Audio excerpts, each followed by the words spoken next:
পরিবর্তনের জন্য এত বড় ঝুঁকি নিয়ে ইসলামী আন্দোলন বাংলাদেশ এককভাবে আজকে ইসলামের পক্ষে হাত পাকা প্রতীক নিয়ে আল্লাহর ফজরে 258 আসনে আল্লাহর রহমতে আমরা প্রতিদ্বন্দ্বিতা করছি। যারা দেশকে ভালোবাসে সেই দেশ প্রেমিক আমাদের সাথে রয়েছে।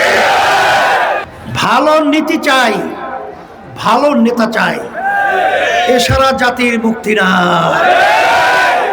আজকে ইসলামী আন্দোলন বাংলাদেশ আপনারা জানেন যে একটাই বাক্স বাংলাদেশের মধ্যে, যেটা ইসলামকে প্রতিষ্ঠার জন্য, বাংলাদেশের মানুষের মুক্তির জন্য, এবং বিশেষ করে বারবার যারা ক্ষমতায় গেছিল তাদের মাধ্যমে হাজার হাজার মায়ের কোন সন্তান হারা হয়েছে, সেই শব্দ এখন আমাদের কানে দলিত হচ্ছে। যখন মা চিৎকার করে বলছিল আমার সন্তান কয়েকদিন পর্যন্ত আমাকে মা বলে ডাক দেয় না, এই চিৎকার আর আমরা শুনতে চাই না। আমাদের দেশে টাকা বিদেশে পাচার হোক এটা চাই না। হাজার হাজার লক্ষ লক্ষ মানুষ তাদেরকে মিথ্যা কেসের মাধ্যমে তাদের সংসার বিলীন করবে, এটা দেখতে চাই না।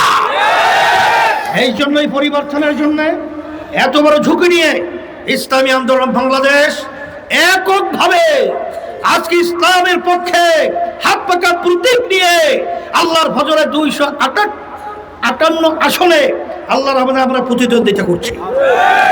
আমি সারা দেশে বিভিন্ন জায়গায় ঘোরার পরে আমি যারা দেখেছি, অনেকে মনে করে আমরা একা হয়ে গেছি।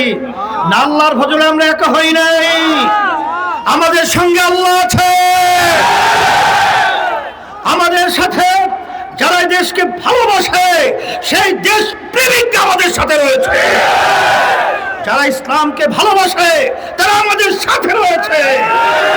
এই জন্য আমি বলবো, আমি আগেও জেনেছি, কিন্তু আজকে আমি এখানে আসার পরে আপনাদের আন্তরিকতা, আপনাদের উপস্থিতি, এবং আমি চতুর্দিক থেকে সংবাদ পেয়েছি যে নজু ভাই সেই 12 তারিখ ফেব্রুয়ারি নির্বাচনে আল্লাহর ফজলে তিনি বিজয় হবে।